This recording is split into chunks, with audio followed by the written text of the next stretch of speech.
right, Tim, can you hear me? Yep, gotcha. Awesome.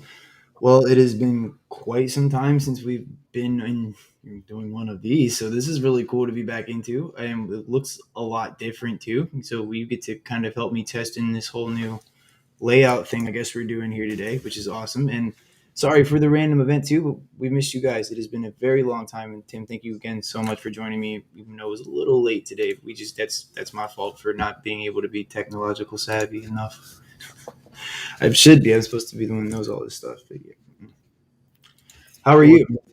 I'm great. Good to hear. I'm glad to hear that. I'm glad to actually have you. I think we've had you on Restream once before, right? So this is not your first time coming on here. It's actually a return for you coming on here. Right, not exactly my first rodeo. That's what I like to hear. And we have 5 of you guys joining us now. So I want to thank all of you for joining in, and happy Saturday to everybody. I hope everyone is having a good weekend. As you probably have kind of figured by now, and looking at the title, that we have an artillery topic today, and that is something that both Tim and I are I wouldn't say very well versed. I'm not very well versed. Tim is an artillerist, and I'll let you listen to him and let him explain that a little more himself. But I just know a little bit about my ancestors' battery and to some of the experience I've had from just firing live rounds and firing stuff with the Park Service. So without further ado, I'd like Tim, for those that may have not met you before, go ahead and introduce yourself and maybe tell them a little bit about what you do here at the Unfiltered Historian and why artillery also is important to you, and why you might know a thing or two about it. All right. So Tim Logan, for those who followed our channel on Facebook, I'm one of the contributors to the channel. So been passionate about history since I was about 5 years old. It led me down a path that was right for me. I felt like, I studied, I felt like I had to experience it.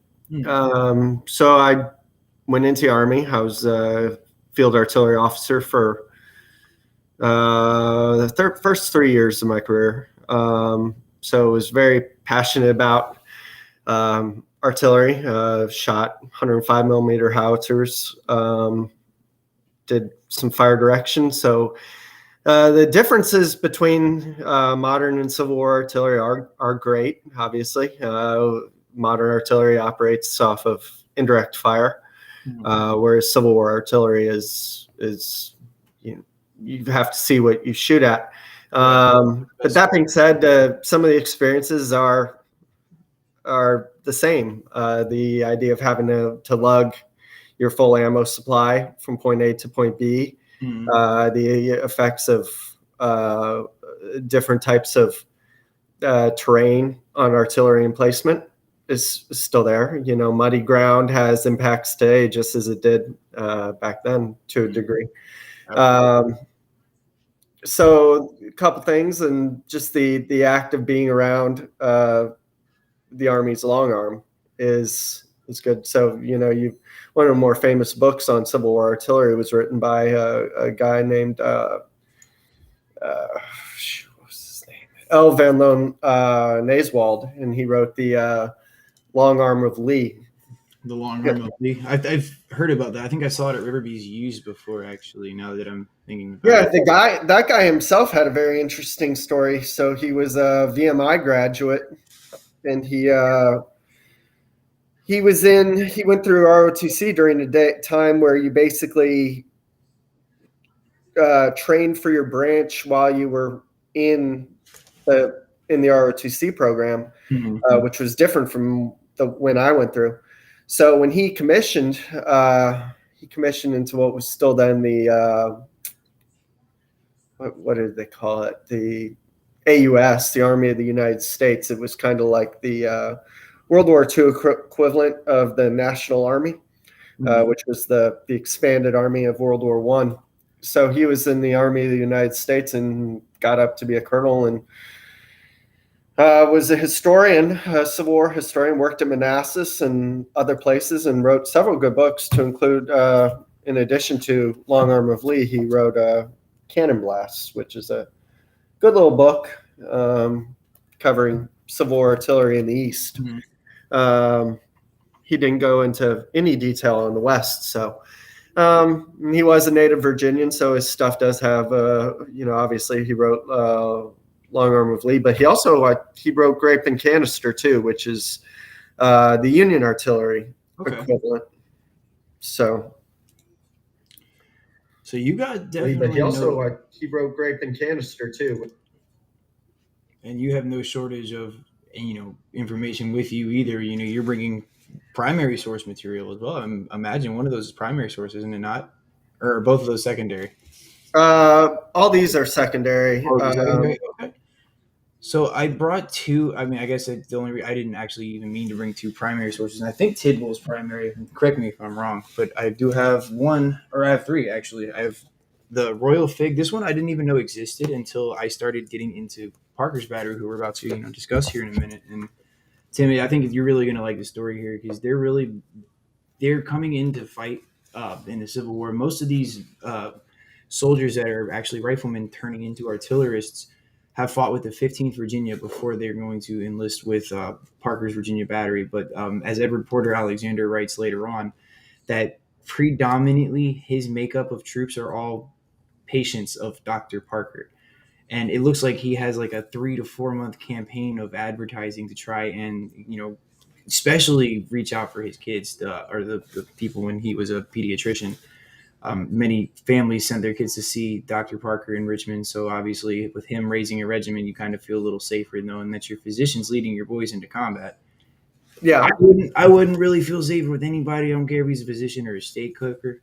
I don't care. You could be back there cooking steak and you could be, saving lives, but a bullet ain't going to stop just because Parker's behind the gun. I mean, but some people thought that. So there's a draw to obviously being in Parker's Battery because it's very sought after, and that's very evident from February 21st all the way up until March 8th of 1862. So again, Parker is leaving the 15th Virginia. His really short-term enlistment kind of came up, and he thought there was going to be a huge political fervor in 62. Now there was, but that's all contributed to the Conscription Act. Now we know that the Conscription Act's coming out in 1862, and or at least being threatened to. There's a lot of pressure in Richmond, so obviously this battery being raised in Richmond wants to look good and kind of play the part and represent their capital very well. So there's a jump, I think, in that regard to kind of join with Parker's Battery because they're wanting to look like, oh, we didn't have to wait for conscription. We just went ahead and joined. We volunteered. Median age is going to be about 19 years old. They're going to be dubbed the Boy Battery, and for obvious reasons because most so makeup of that battery are kids or very young men joining in the war. I mean, I'm not saying that a median range in a battery wouldn't necessarily be 19 for a Union battery or another Confederate battery, but I think there were so many concentrated youths in Parker's Battery that dubbing them the Boy Battery was very appropriate because some of them were kids.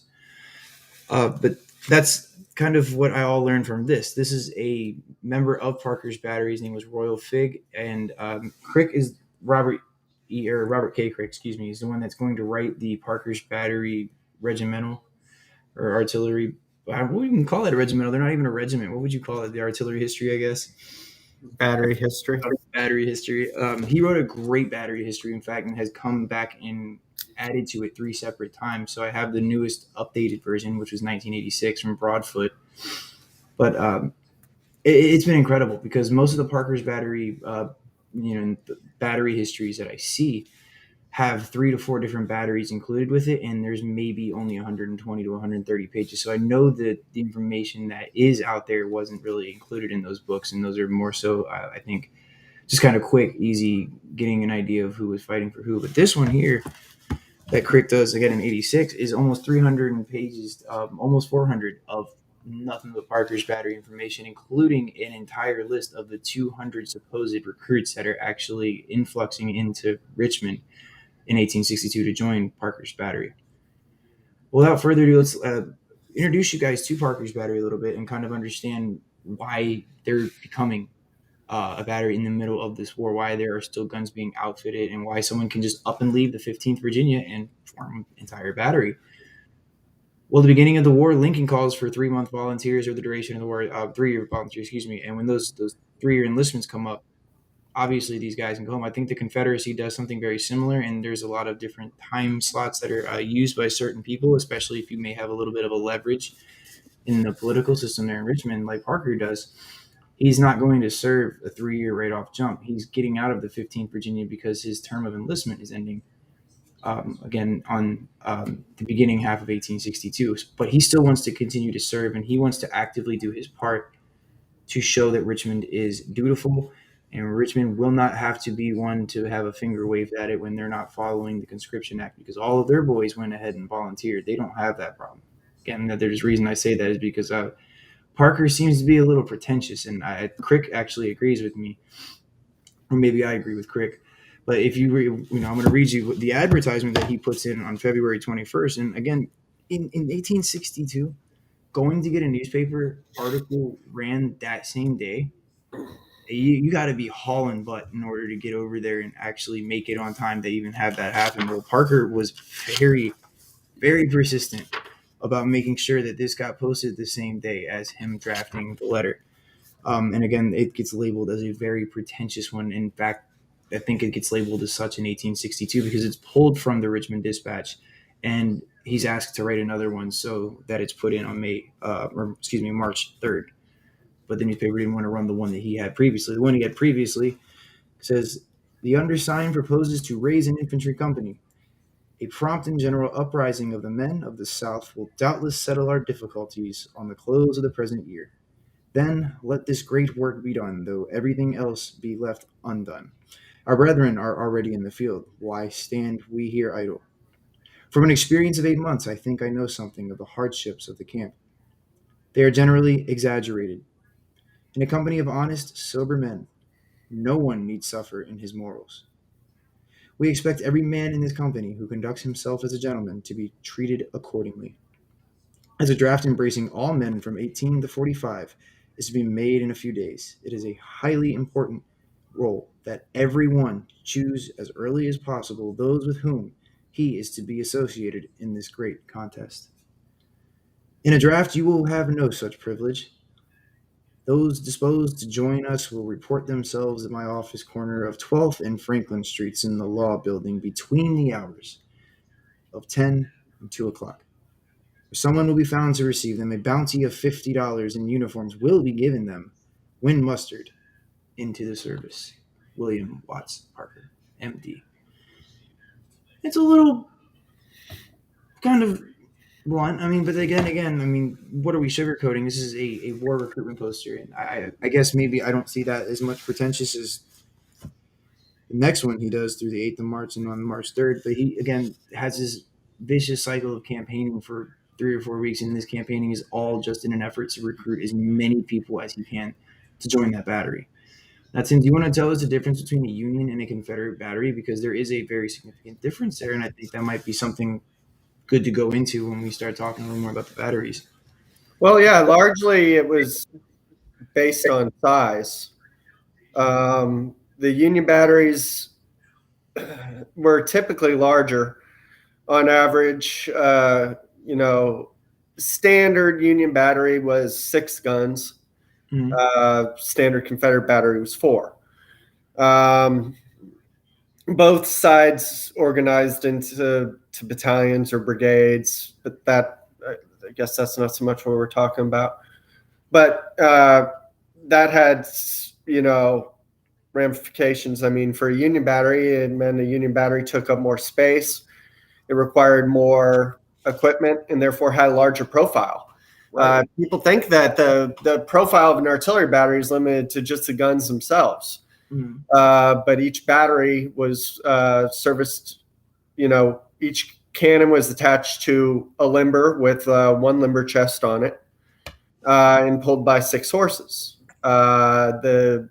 There was another wagon behind it that consisted of, that's the caisson. So if you're familiar with the Army tune, which the Army totally jacked the field artillery song to make it into the Army song, by the way. So if you're familiar with the tune, the caissons go rolling along, that's what they're referring to. It's the basically additional limber chests carrying more ammunition. And then so that's pulled by another 6 horses. Right. Plus you have the forge and forge wagon and other wagons carrying supplies. So an artillery battery, at a minimum, if you just talk limbers and caissons alone, you're talking 12 horses per gun. So that's what, 72 horses for Union battery? And I may be off on the total horses. It's probably actually more. But at minimum, you're talking 72 for full strength Union battery. Um, so the that is one major difference.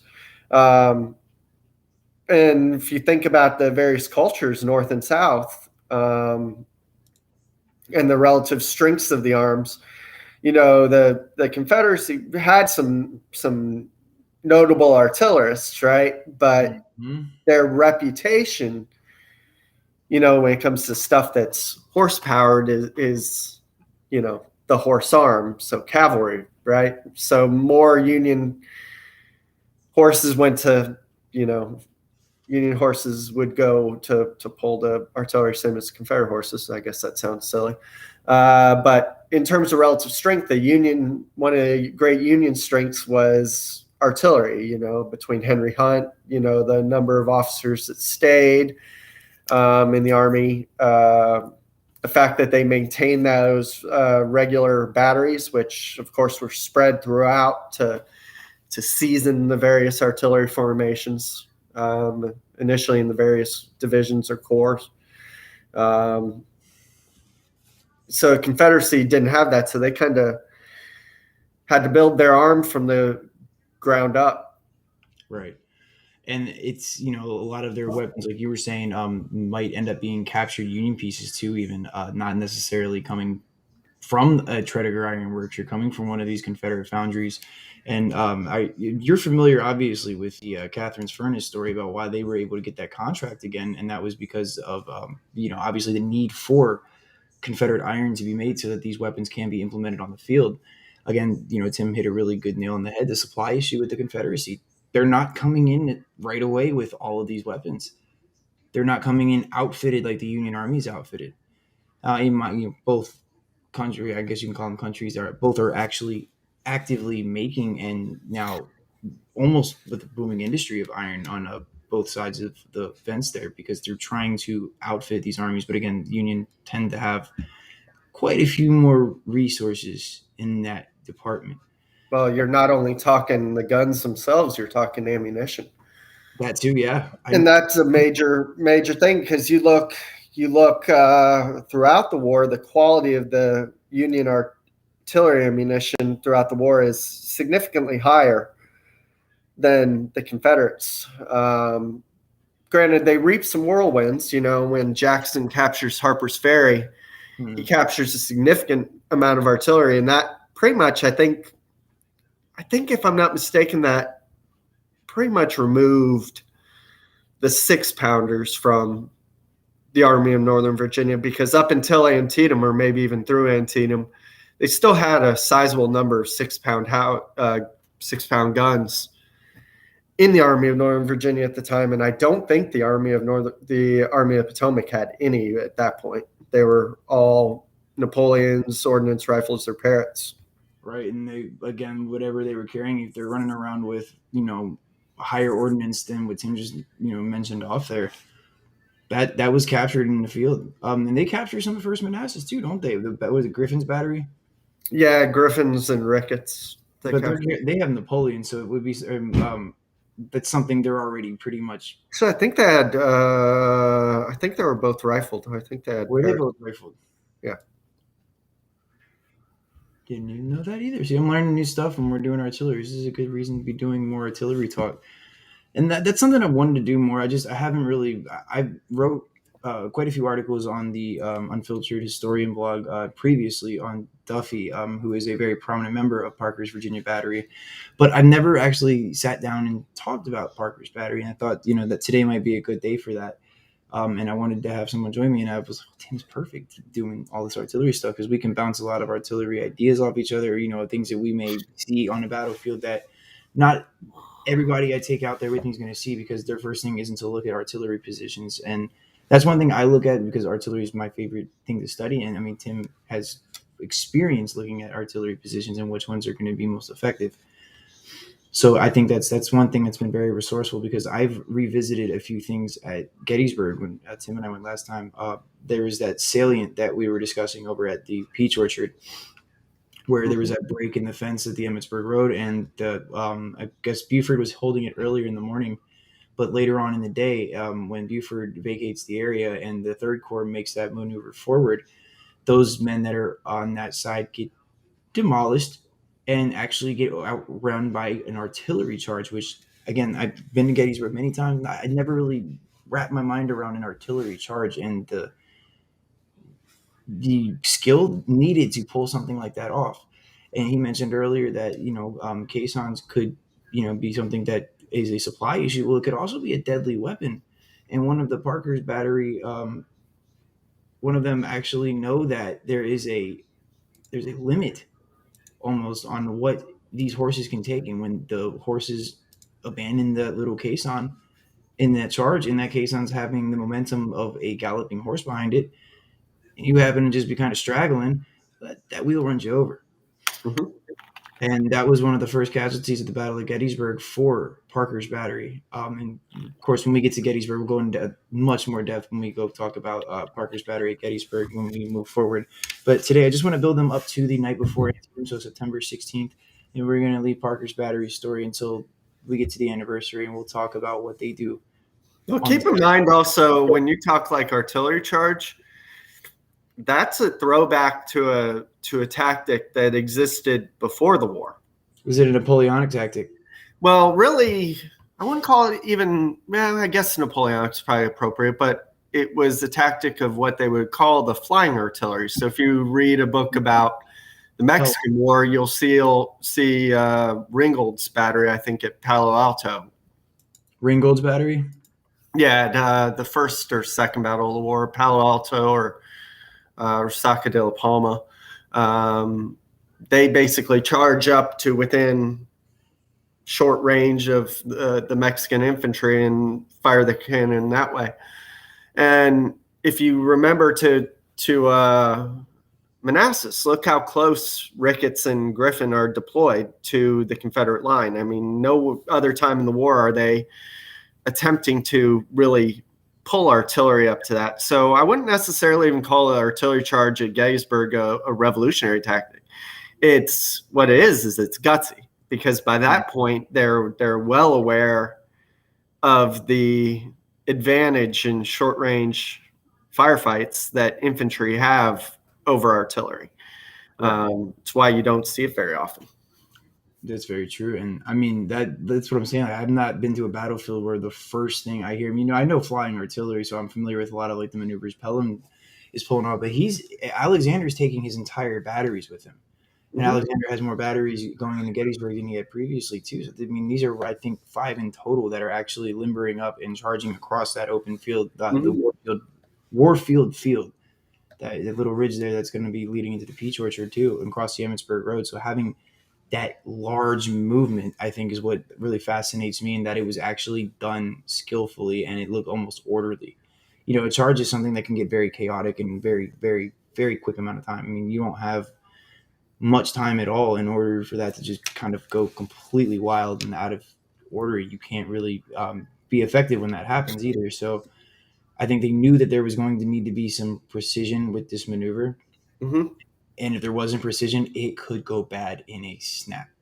So Right. be executed well, it might. I even say it's a ballsy move. It's not something that I honestly I don't think it was even really necessary for him to charge all the way across. They already had the ground. I mean, you had lines, and I think it was more of a show. And I could be wrong. Maybe there was a whole tactical reason Well, because Alexander's a tactical individual. I don't see him just being very showboaty on a battlefield. I actually think there is a good reason, because from where they were on that part of Seminary Ridge, Hmm. the view of the Union position is obscured. So It you is. can't see the Cemetery Ridge position or into the wheat field from Seminary Ridge. So in order to get fire down there, or even to the Trosa Farm, when you stand on Seminary Ridge, you can't see the Trosa Farm. and that's where the Union's trying to reform. So, yeah, and keep in mind, Civil War artillery is a direct fire weapon. In order to shoot there, unless he's going to shoot blind, which is how they'd refer to indirect fire. Mm. Unless you're going to shoot blind, you need to get up onto that ridge. So yeah, at that point, he's occupying the most the only position he can if he wants to stay in the fight. Okay. And I'm going to make a point too with well, we'll go again. We'll revisit Gettysburg when we get to it. But with him being in that position, obviously, for those that know their history about Gettysburg, that I wouldn't say it's the key to the battlefield by any means. It could be depending on who you ask. But with Parker and being under Alexander at that time, he's again in one of these, I like to call them the hottest positions on the battlefield. He always ends up finding himself and his battery put right in the thick of the fighting when Mm-hmm. the artillery is always the thickest. If there's an artillery hell, you bet your butt Parker's battery is somewhere right up in the front of that. And they're like, oh, we're going through artillery hell again. And they'll mention it in their diaries and in their regimentals or their battery histories. You get that everywhere.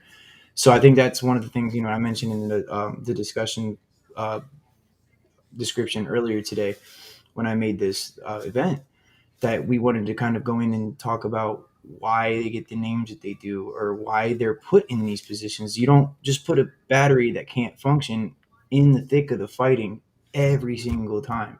So dare I say that Parker's battery is the first Minnesota of the Confederate Army? I think so. I mean, they lose two guns and two crew or like almost two entire crew on the Marie's Heights assault, that when the Union actually do take Marie's Heights on the 3rd of May in 1863. So to then be thrown right back in the front of everything, and most of those guys Mm-hmm. who were captured are on that gun that's being manned up towards the Pete's Orchard.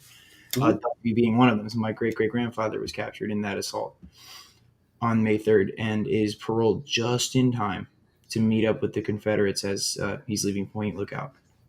Interesting how that happens, Right. right? Well, Parker's battery is going to have an official muster date of March, and that's it. I don't have a number. There isn't a number. Their official muster date or muster month, March. That's where we can go. It's somewhere in that time frame. Drawing conclusions, the last newspaper article that we have ran for recruitment is the 8th. So I would imagine somewhere between the 8th and the 10th, when they actually started actively drilling and holding camp, there would be an official date. But the date doesn't necessarily matter. We know that first or second week of March, Parker's battery was now a functioning Confederate service battery. Davis has signed off on them, has given a commission to William Watts Parker, who is now Captain Dr. William Watts Parker. He's got a hell of a title, let me tell you. So he's ready to add more onto it. And part of me thinks maybe he just wanted to have that battery just so he could be Captain Doctor Captain Parker or something. I think that's kind of cool. When they first start out and they're first serving in the Confederate Army, they are not under Edward Porter Alexander. They're actually going to be under Stephen Gill Lee, or SD Lee for short. That's probably what most of you know him by. And they're only going to be under SD Lee for 2 battles, because in March, when they are outfitting and training, they're going to miss a lot of the 7 days. In fact, they're missing all the 7 days. The only thing they're going to make it in time for, Second Manassas. So during the 7 days campaign, Parker's battery, again, being made up with an aggregate age of 19 years old or younger.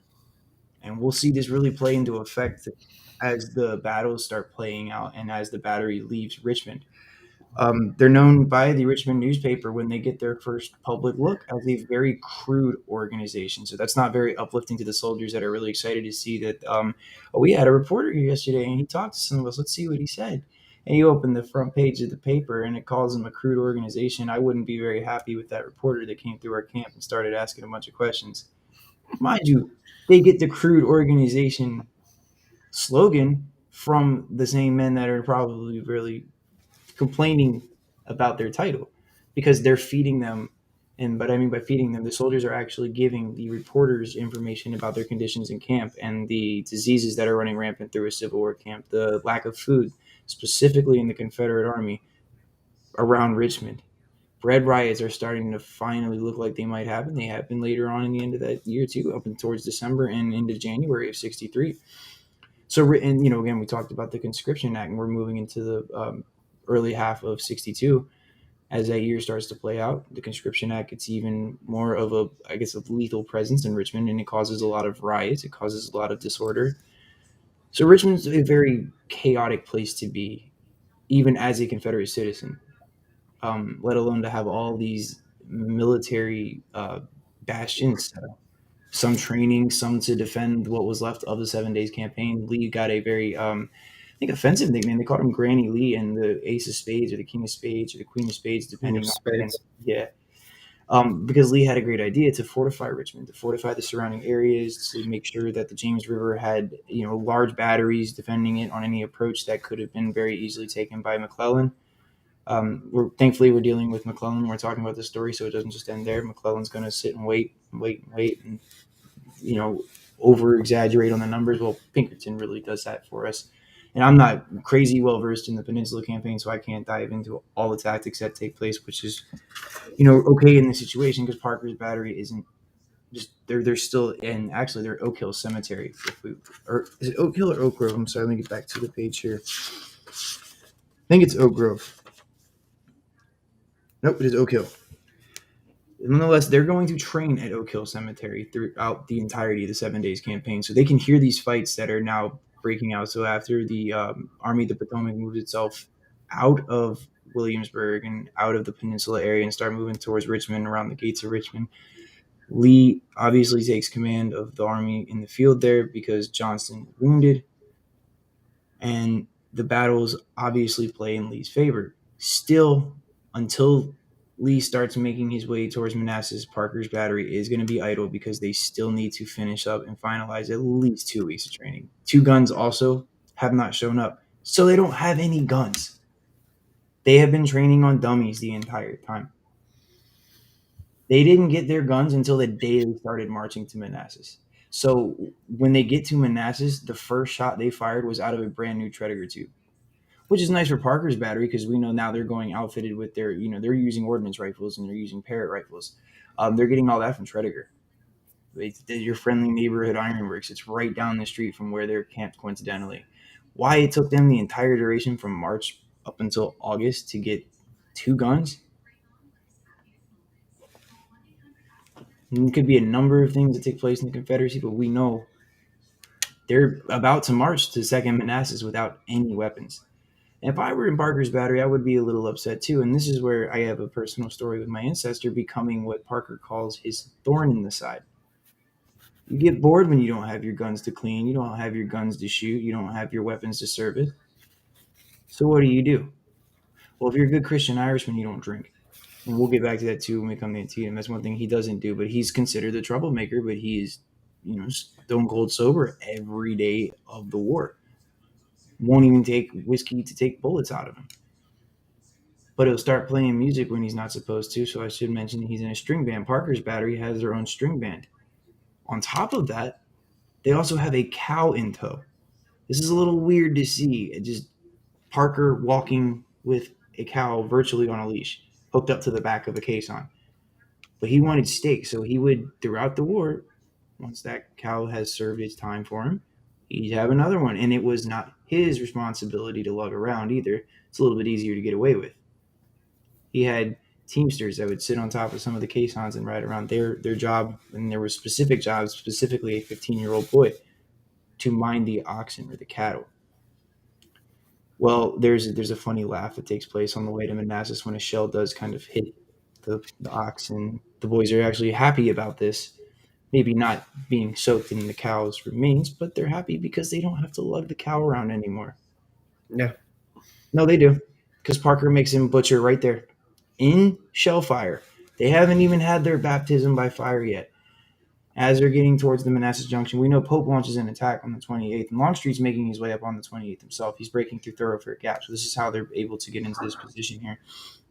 And when Parker's battery starts getting towards the Manassas battlefield, Bronner Farm, we'll know later on, there is some small resistance. Pope is ultimately not able to advance very far. He's repulsed when he does try to attack, and in this action, Parker's cow is killed.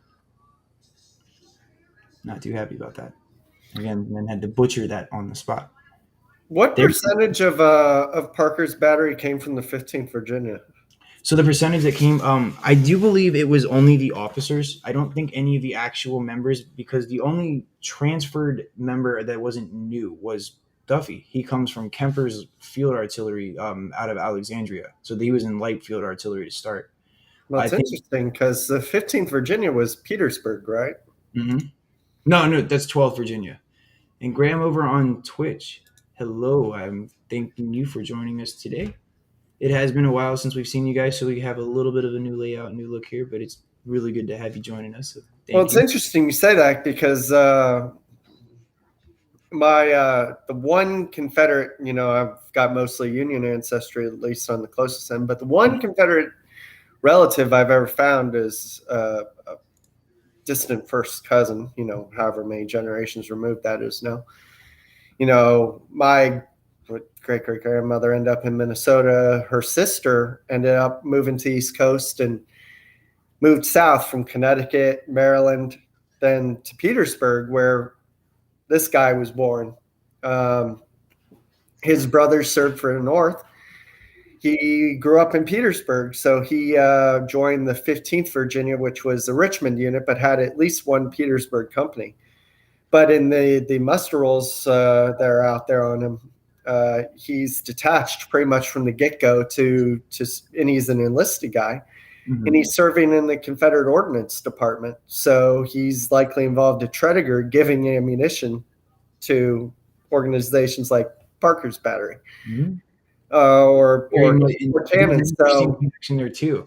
So I have Briscoe Baldwin, who is going to end up being in replace. I think he replaces George Duffy, but I have Duffy's brother. So Duffy at Parker's Battery. There's two of them, of course. George Hurd Duffy is the ordnance sergeant for the Army of Northern Virginia at one point. When Lee takes that spill off of Traveler and the hand is broken, Duffy, well, I should say George because again, there's two now. George Duffy, who is the commander of the ordnance sergeant at the time, actually will repair Robert E. Lee's spurs with small arms artillery tools, whatever he could get his hands on in the field. And the availability was there because they had a traveling forge. That to me also blows my mind. Like we're still in the Civil War, we're talking about a forge. I'm throwing it back to like Game of Thrones and medieval times, thinking about a traveling forge, man. But some of these artillerists needed that because you don't have these tools just openly available all the time. Again, we mentioned at the beginning of the talk today that the Confederacy isn't supplied as well. We also see that echoed when Parker and his men start marching towards Manassas. They're about to go without a gun. So it's scarce, and you have to find ways to adapt to that. And traveling forges tend to be the way to go. And I'm pretty sure that was a staple of the Army. they needed it because for numerous reasons. The cavalry has it too because they have to make horseshoes and such. Mm-hmm. He's And, and then like axles and various other pieces for the gun trails. and you could, I mean, you would pretty much have to build entire rigs for your guns again too, because when you're out in combat like that, you have that Blakely rifle at Fredericksburg explode. Not even what one shot in, it shoots one time and then gets hit with a freaking round and it's done. Well, yeah, if you read like Frank O'Reilly's book on Fredericksburg and uh, down this neck of the woods at Slarpen Farm, how many guns end up breaking trails and wheels or Mm-hmm. axles due to getting stuck in the mud. If there's nowhere for that gun to go, simple physics on the recoil, it's gonna break something. So the forge, they had a lot of uh, tradesmen. Now, do you have, as an artillerist, is there anything like that today that is brought out on the field to act as like a traveling forge? So if there's an instance where a gun goes down and needs to be fixed quickly or, on the spot, do you have the proper stuff to, implement that and make that gun serviceable again? Or is that something that you kind of count as a loss these days? Uh, yeah, not so much. I didn't think so. I mean, you've got repair people, but we're not dealing with that type of wear and tear Hmm. on the gun. A barrel today is going to be measured in the thousands of rounds that you can put through it. So at some point when the gun goes down, replacing the barrel isn't that simple. Right. I mean, it's Um, probably like Not any to mention where it's all made of metal. You're not dealing with cast broke. iron. Yeah, you're not dealing with broken trails. At least not like they were in the Civil War. Right. Um, Much all the guns sturdier metal too today. Well, all the guns today, if you look, even starting World War One, they came up with the hydraulics, right? Hmm. So if you look at the start of World War One, guns will fire and they'll roll back, but they invented devices to basically roll them back into place. By the end of the war, they've got hydraulic systems on either side of the guns, and modern guns are the same way. So you fire the gun, and that recoil is absorbed by the shock system. So if you think like cars, it's similar. So that's eating up all the force of that recoil, Hmm. And which that is not in the again. Civil War. So Mm-mm. like when people come watch us at the gun crew, right, and we fire a blank charge and the gun doesn't move an inch. It's a little spurt. Um, I mean, it's a loud bang. Don't get me wrong, but yeah, it doesn't go anywhere by but any you're means. talking during the Civil War, they're firing a gun and it's recoiling 6 to 8 feet. And Hmm. that's with the normal charge. So you Not double, double triple shot canister it. or everything yet, right? You're not rushing like an emergency shot out of that where that gun might jump 20 feet, throwing No, two. and that's why the tactic, of retreating by recoil, like when we talked Bigelow, that's what makes stuff like that possible. Hmm. Absolutely, and that was an incredible story too. So, for those that may have not seen it, or may be interested in learning about what reference Tim just used, I'm not even going to bring it up. Tim's not even going to bring it up. Go scroll down on our page, and you should see videos that Tim and I have done when we were last at Gettysburg, and I think they were excellent. I learned a lot that trip too, especially with like the artillery. Most trips I've taken subsequently for that reason, to see and learn more of the artillery positions that I hadn't had the opportunity to pay attention to, or just you know knowing more now about artillery. I go there, I'm looking at different scenarios that I may have not have considered the last time I was there, and it changes the entire outlook on that battlefield. Again, I haven't found a trip yet where I haven't left with a new outlook on something, at least. um, and that's the same way when every time I revisit this Parker's Battery book, because I'm learning about other regiments that they're mentioning, or that Crick mentions in this book, that I may have not have even glanced at the last time. And the battlefield, having visited it many times now, I think, well, many being three, I know what it looks like more so than just the maps. We had a real tough time, and you were with me on the what was it, June or July? We went to Manassas. June, I think. It was, that seems like 10 years ago already. Yeah. But well, we went there. We went out to the Bronner farm and actually stood in relative location of where Duffy was at, and I had their position wrong the entire time. Going out with you, I was able to actually correctly stand kind of where they were at using better maps than what I brought with me the first time too. But that changed the way I looked at it, and I wanted to revisit this book. And I've been trying to figure out what I'm going to read for the Antietam program coming up, because we discussed it. I want to do a lot of like the soldier outlook and try to discuss what a soldier felt marching in, more so than just the tactical of they're using the Boonesboro Pike and they're fighting on the National Road. I want the visuals that the soldiers are seeing. That's something I really like to try to bring to the table. But I also want to include the maneuvers on the road, because that's important too. And that's one thing we're discussing here with Parker's Battery is the march. But I bring that up because Tim is excellent at doing a lot of the tactical stuff. So if when we tackle Antietam, be prepared to hear a lot of cool maneuvers and whatever Tim has to share with us. But I'm looking forward to learning more, because I can't. I'm telling you right now, I'm not going to be able to remember all those roads and try to pull off an entire tactical route or invasion route up north. But I can at least tell you what some of them may have seen and felt on that route. And that's the cool thing about Unfiltered Historian. You get all those different facets of history from one of us, and I think it works out that way. And I'm glad we have the group we do here. because we wouldn't be able to pull off a random spur of the moment Parker's Virginia Battery artillery, chat. And again, these aren't scripted. That's why they're just kind of flowing all over the place. Main goal is just to kind of understand a little bit about the guns and get an introduction. Again, Parker's Battery, by the time Antietam is being fought on September 17th, 1862, they're only in one battle. Again, some of them may have fought previously, but that battery as a whole has only seen one battle, and that was Second Manassas.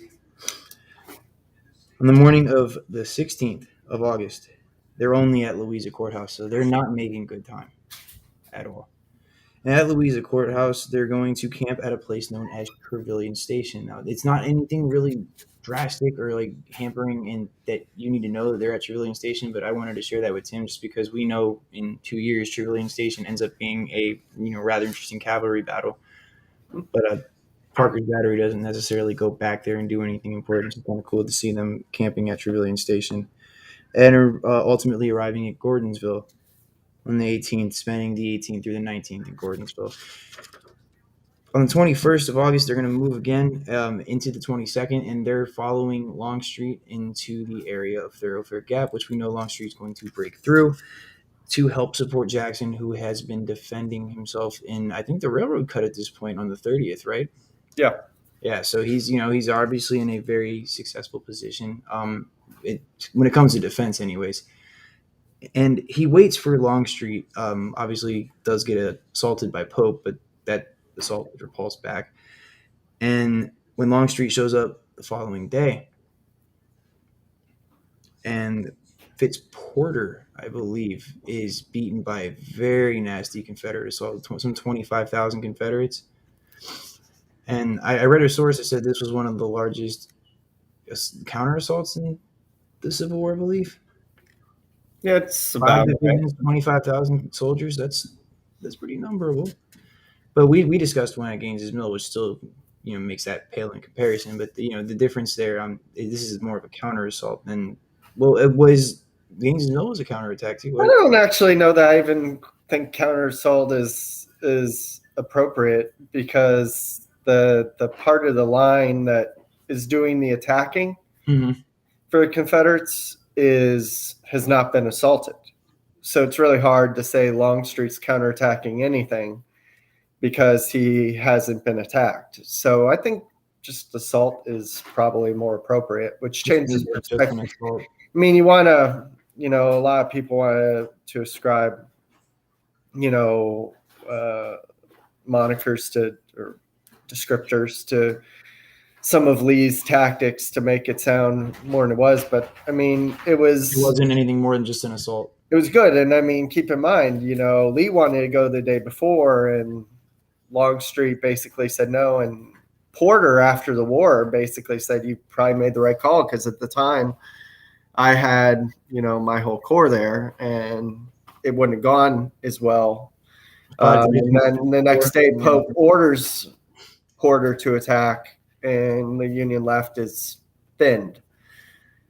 And at this point, Porter's in command of the 5th Corps, right? Yes. Yeah, he has the 5th. And it's going to get chopped and organized again once McClellan's kind of back in the swing of things, completely bringing the troops into Maryland. But this brings us to the first crisp skirmishing, as S.D. Lee would later describe Parker's Battery's baptism by fire. And that's on August 30th, 1862. They cause quite a bit of trouble for the Northern troops that are assaulting the positions that Parker's Battery is holding on Bronner Farm. So for those that know a lot about the battle, you know that artillery that is put in place under Longstreet really does kind of hamper the Confederate or the Union soldiers' plans that day. In fact, it ends the battle almost. Isn't that like pretty much the end of the battle when the artillery rolls out and they go attacking the railroad grade there?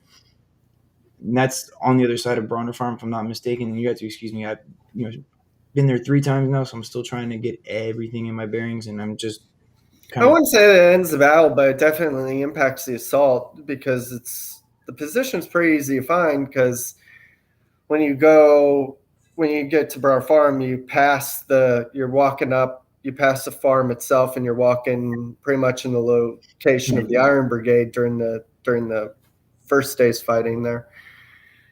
And then, so Confederates, the Stonewall Brigade are on that fence opposite. So on the west side of the Bronner House, and there's this little hillock up there behind the Confederate position, and that's where they place their artillery. It's Hmm. kind of a diagonal between the Bronner Farm Confederate location and the unfinished railroad bed. Okay. So it doesn't quite attach to it, but it kind of forms like an L or a weird shape L off of it. But that has the effect when they're firing into Porter's attack, they've basically got it in an enfilade. Right. So when you start talking artillery tactics, one of the most damaging things they can do Inflate your is line. is fire down the length of the line. Most of the most destructive artillery fire, I say most because it isn't all of it, Hmm. is when that happens. It's the ability of the Confederate artillery at Manassas, that the Union artillery at Gettysburg, not from Cemetery Ridge per se, but from Cemetery Hill, firing down the length of Pettigrew and Trumbull's, or Little Round Top in the southern end of Cemetery Ridge, firing down the length of Pickett's division. Right. Then again, you do have a couple head-on cases where artillery is just as damaging, and that's like Malvern Hill, Right. where they don't really have the opportunity to enfilade, but by sheer volume, it's destructive there. Yeah. I mean, for a in fact here, I don't know how good holding a map up to the thing might be. My camera might hold out for a minute. I can try to get it up there and see. Yep, that's Yeah. the one that comes with the book there. Hopefully, you see the whole thing. Mm-hmm. But I think one of the things that complements this battery history really well is the maps that are drawn, because Crick is able to use a lot of the letters in the diaries to make these maps, and instead of just having to go back to other regimentals or other battery history. So he's still getting kind of matching stories from some of the survivors. And Parker's battery had a lot of survivors living until the 30s. They had was it a whole park unit in the National Park Service actually named after them in Richmond, which I think is pretty darn cool. And some of the works that they dug to fortify themselves in a position very north, they're on the southern tip of Richmond, northern part of Petersburg, if you will. That very northern part, they're guarding the approaches to Petersburg. As far north as the Confederate battery is going to be at that point, in the Petersburg campaign. And one thing that I think, really kind of resonates with me when I go out there, not again that it's just a family site, but that the extensive works that are there are not like works you're going to see at any other battlefield, and that's really cool because they're not necessarily there to be just protective. They're there to also be living quarters. They don't have a lot of the Right. tents. They're having their shelter halves over top of trenches and covered ways, so they're finding new uses of trench digging, if you will, and kind of engineering new types of living quarters in these trenches, which ultimately we see in World War I that they're actually living in huts and dugouts. And one kind of begs the question: well, does that come from the Civil War? And I mean, you can find plenty of places like Drury's Bluff or Fort Harrison, or even those forts that we saw that were obviously today they're just big earthen walls, but I'm sure there were we see bomb proofs and readouts and dugouts. Like, how extensive do these things go? And we see them kind of just formulate with the war, like Parker's battery, when they make it down to that point in Richmond or Petersburg. They haven't dug works like that anywhere else that I'm familiar with. And you go down there and there's just this huge set. Of course, they do have an entire almost winter to work on those. But I don't know if you've been to the site or not, but it's definitely worth a drive down to see if you ever get a chance to. I've seen pictures of it, but I haven't seen the battery's location. And it's weird too because it's right, like, I mean, right on the rail line, which again is a reason why that they were guarding this approach, because they're literally sitting on the rail track. Like, I mean, there's works darn near touching it. Is that the exact parameter of the historic grade of the railroad? I don't know, but it seems logical that those works would be there and that position would be occupied. A, just because of the approach that it, the vulnerability of the approach, and B, that railroad is just absolute perfect supply route right there. I mean, you just stop in front of the trenches and fill up what you need, send that train going down to the Mhm. line. And I think, bringing that up, there's a reason for that, because that's how they're going to follow their Confederate you know, I almost said teammates, they're Confederate service members, they're fellows. They're going to follow them using railroad lines. They're not going to be on the cars like when we see them going down to Chickamauga. But in order to get into Maryland, they're going to have to use that because again, they're coming very ill equipped. They just got their guns leaving Richmond. They exhausted all of their ammunition at Second Manassas, and now they have broken guns. So there's one gun left, and there's no ammunition. So the reason that they're kind of hugging these rail lines is because they're waiting for a supply train to come through. But they're waiting for a supply train to come through at the height of Lee deciding he's going to take the war to the north. The South is exhausted. When I mean the South is exhausted, not only are the men exhausted from fighting, there's a little bit of a morale boost now because of the huge upswing in victories that Lee has now been able to achieve over McClellan and Pope here at Second Manassas. But I think the Confederates are realizing that there isn't a lot of food left. The farmland is completely barren. Trees have been completely scrapped the year before for firewood, and they'll be scrapped again as the Confederate and Union troops make their way back down in the winter. And Well, Manassas was August.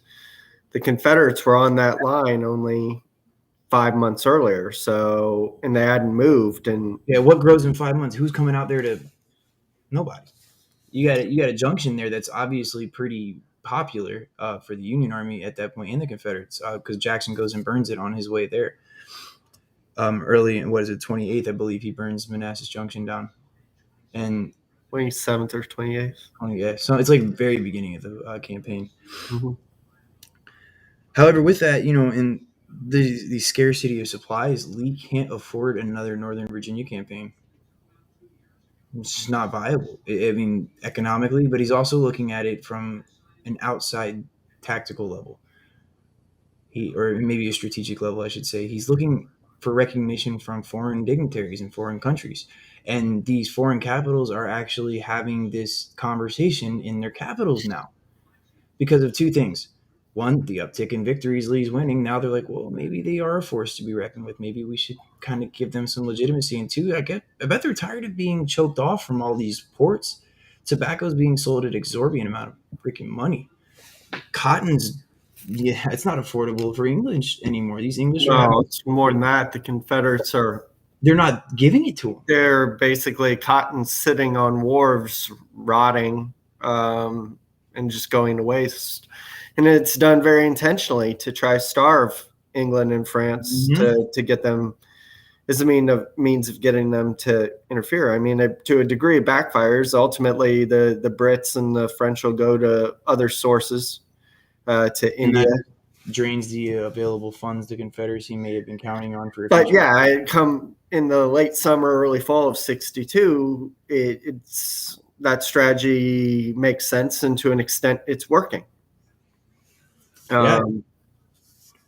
So, well, and as we're winding down here too, because I am getting to the Artillery Hill chapter. There's not a lot that's going to take place on the road there, but I wanted to set us up sort of to what's going to happen when we get to Sharpsburg, as we're going to be doing a Sharpsburg program coming up either this weekend or the following. We'll get an announcement going on for that probably Monday or Tuesday. So make sure you guys check the page for that, and we're going to stop here. But they do leave Second Manassas very successful and partake in the Bronner Farm, so that's going to be their baptism by fire. And their next fight is actually going to be at Sharpsburg or Antietam for those that want to call it by the river, those want to call it by the town. We can call it whatever you want. I call it both all the time. They use the Sudley Spring Road, past Henry House Hill. They're passing all these landmarks.